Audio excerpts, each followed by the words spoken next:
Hi everybody, it's great to see everybody here, and we're all teachers, so it's 3:40, so we're going home. Yeah? I hope people aren't of that kind of mindset. Teachers don't, of course, shut off at 3:40, and we're really delighted to be working here with you all today. Abdul, Mohamud and myself, we work as well as teacher trainers in university at University College London. We also work as education consultants, as we term it Justice to History. That's our organisation, and we do a lot of work taking different diverse histories into schools and working with teachers, training them and developing materials and ideas and curriculum. And it's our privilege today to be presenting to you three of London's history teachers. Yeah, I'll take the opportunity to introduce them. I mean, our friends and colleagues.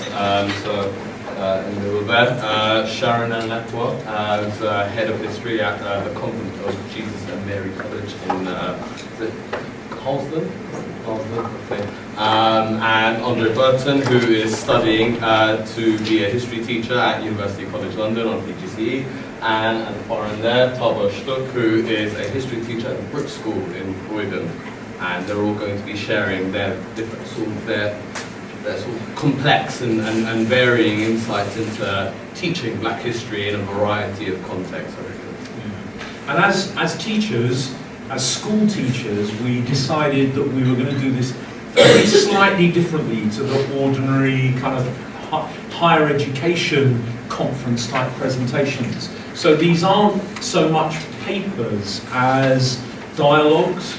So we're going to kick off the dialogue, and then each of the three teachers are going to present various parts, and then we're going to come back to another question, and then they're going to do some more. So it's very much a dialogue, and we're obviously going to want to have a dialogue with you folks as well, and that's really important to us.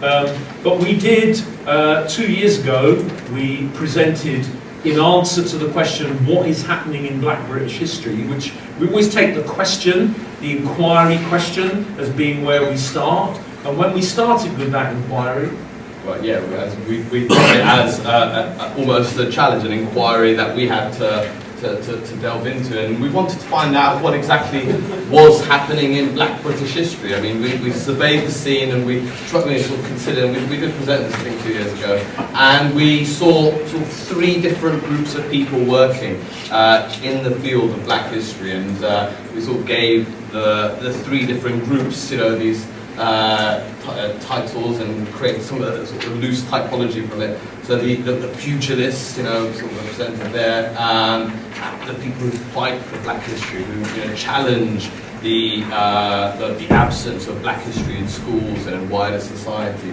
The diggers, you know, we saw a presentation from diggers today, people who are looking into archives, using histories to galvanise communities, but also to sort of inspire others to join in. And also the choreographers, and those are the people who we consider the synthesizers, the people that bring together the two different other strands, the digging and the pugilism, and that's necessary to affect change in the classroom. That this sense of choreography, and we termed it a tripartite alliance, because as you see in the next very evocative image, the choreographers are very much the teachers. The teachers are the people who organise and choreograph the dance of Black history in the classroom, the thing that engages the young people. Yeah, and so, I mean, trying to come up with a term for the three, the only word we could find in the dictionary that summed up, you know, this sort of idea was a troika. I know it has a different meaning in economic circles, but originally it was meant to the term was to describe a sort of Russian sort of carriage, you know, three horses going in one direction, and really that's how we see this sort of collection of people who are involved in Black history. Three, groups of people working together in unison, to achieve the same goal. And that's absolutely critical if we're going to achieve, the sort of change that we want to see in our schools. Yeah. And it's very, if the three don't actually pull together, if they go in their own directions, the whole thing is chaos. So we value unity above all, and it's so great to see people from all different parts of the project here today. It's really important. But the simple answer to what's happening in Black British history is a hell of a lot. Since it started, since the whole thing began, an awful lot has been happening. There are books all the time about Black history and about Black British history. There is a copy of our own book which has just come out in January about transforming Black history in schools. And if you want a discounted copy today, £20 for that. There's some books out there. But there's also Kathleen Chater's books. There's the Black Pockets guy, Stephen Bourne, and Onyeka. There's going to be Miranda's book. There's books coming out all the time. There are also events happening all the time. There's projects, the new Runnymede Trust, Migration Story project. There's History Matters. In this very room, people were talking a while ago about teaching history for Black people. Not just teaching Black history, but teaching and learning Black history and other histories for African Caribbean people. There's the Historical Association that's doing a lot about Black history for the first time, for generations. They're really taking that issue seriously. There's the Black Cultural Archives. But then there's also been changes, as Martin Spafford told us earlier, in relation to examination boards. Yes, there have been an examination boards now for the first time. They've introduced units of study that include aspects of Black history, and that's a massive milestone in terms of for the pugilists, the diggers, and the choreographers. This is a great moment where students in the classroom doing GCSEs will have to answer a question on an issue of Black history, and therefore would have had to have been taught about issues of Black British history in their classrooms for a number of weeks. And along with that, are textbooks, and Martin already mentioned to you about the books. Here are two of the textbooks that are coming out about the whole history of Britain, people who've migrated from all different places around the world. But as you can see proudly on the front of both these books, there are people of African and Caribbean descent on these books, Kwame and Nkrumah, and the men of the Windrush. And so, yeah, and the reason why, it's that this sort of relationship with the examination boards is such a game changer is that, for the first time we can actually say that, Black History Month is not the end of Black history. That it is now clearly, part of the wider curriculum, and it's an annual thing. It is just history now, which is what we always wanted. Yeah, absolutely. And people always used to say, oh, it's really important, it's very nice, but we don't have the time because of the exams. Well, now the exams is the thing. So it's a great opportunity. And then we kind of see, we've used the metaphor of the kind of the door, but very much a revolving door where there is a light, there is an opening, and a world is out there that we can claim. But we want to issue two notes of caution, two serious notes of caution before we get too excited about all of this.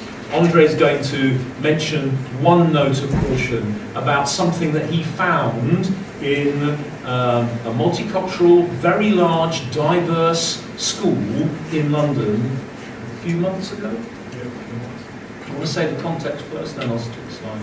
yeah. The last year I spent as a cover supervisor in this school, supporting a SEM pupil as well as taking lessons.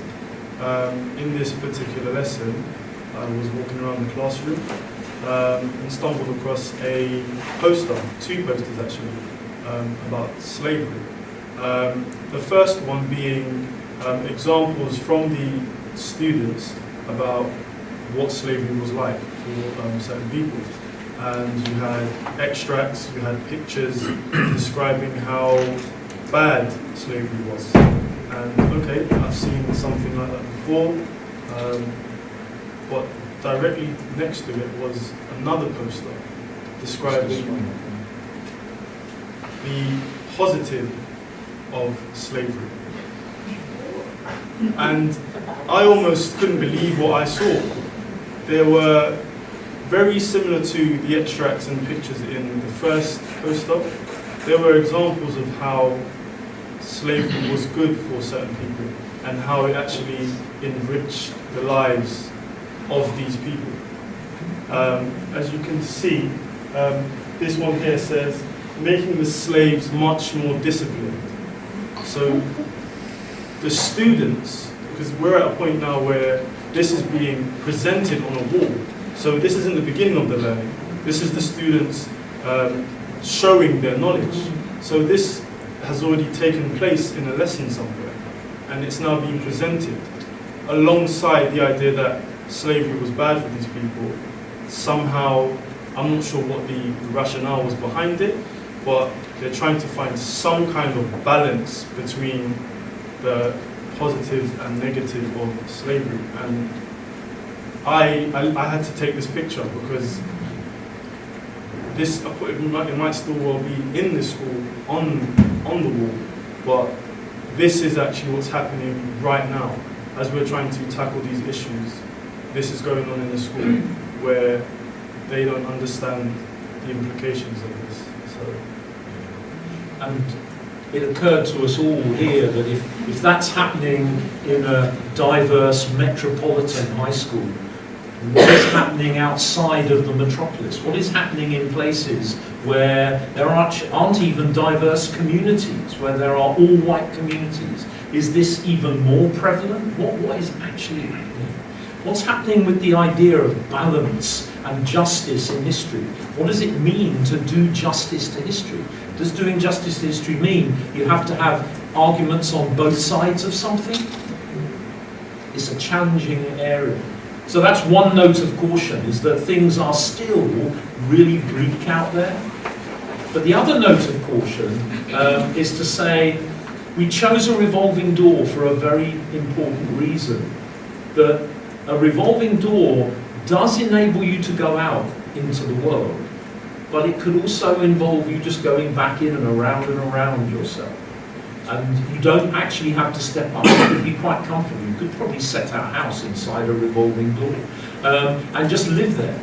And we were struck, and Sharon's just going to talk about a magazine from 1981, 6 years before the first Black History Month. So this is a copy of History Today. It's dated September 1981, which is a little bit older than me.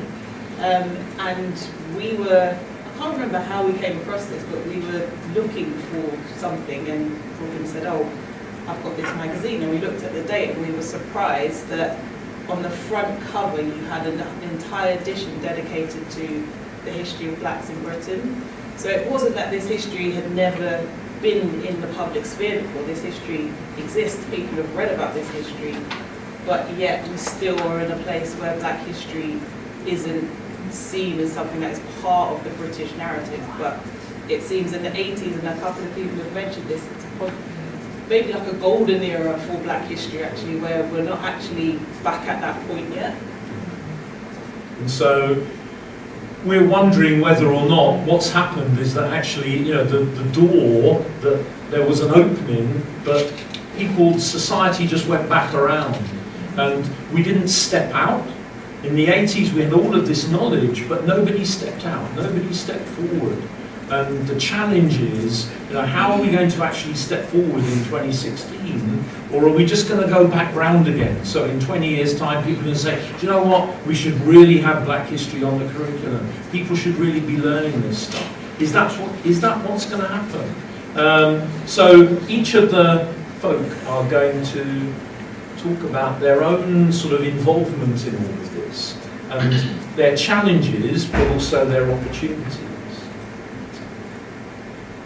So I'm just going to talk about, well, the title says Black Women in History and in School, but effectively I'm just talking about myself in history and in school. Not in an egotistical kind of way, but just as an illustration of the struggle that I have experienced in being a history teacher, a black woman history teacher in London. So I've got some notes on my phone, so if I'm looking down and not texting, so I think every person of colour, every black person probably has a point in their life when they come face to face with race. And for me, that was when I was about 6 or 7. I used to live in Harlesden, and I was riding my bike down the road with my friend, and I remember a woman, I couldn't see her face, but she shouted from her window, "Go back to your country." And that was the first time I'd ever been sort of suffered a racial slight, I would say. So I went home, I told my dad, I was upset about it, but I didn't really understand why she said that, because I was born in Edgware. I didn't know where going back to my country, although I knew my parents were from Ghana, I didn't understand why she was saying that to me, because I was only 7 and I was riding my bike. So that kind of stuck with me, and it just does stick with you as a black person, that being black means something to certain people. It's not necessarily a positive thing. So I obviously grew up, I studied history at school, I really loved history, I was fortunate to have a really good history teacher, I learned about black history. Robin, incidentally, was my actual history teacher. And I had a really positive history experience. We went to Atlanta to study in the King Archives. We just had a really rich history experience, and I studied history at university, and I also got an opportunity to study abroad in America at Spelman College. If some people might know about Spelman College, it's a historically black college for women, African American women. And it was the first time that I really began to learn about race and the implications of race in a place, in a space that was just quite liberating, really. You could have conversations about race, you could talk about what that meant in a political sense, in a cultural sense, in a personal sense, and it was really liberating.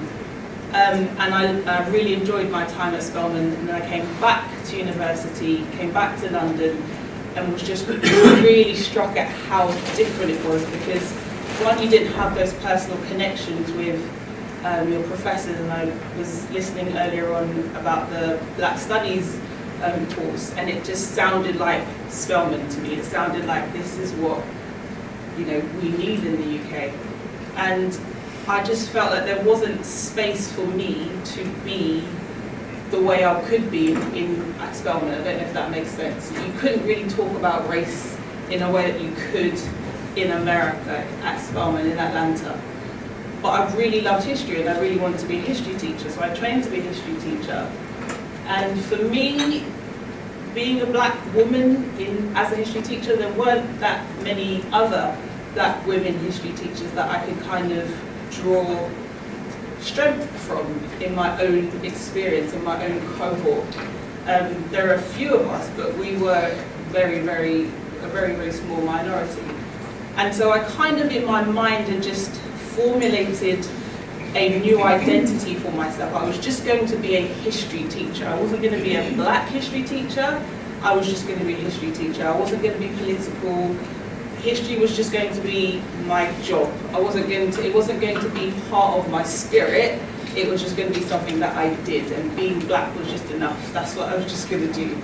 And then, so I really did struggle with what do I do with black history, because I know it's important. I know it needs to be out there, but at the same time, I really just wrestled with my identity as a black woman teaching history in a school that was multicultural, but the staff was predominantly white.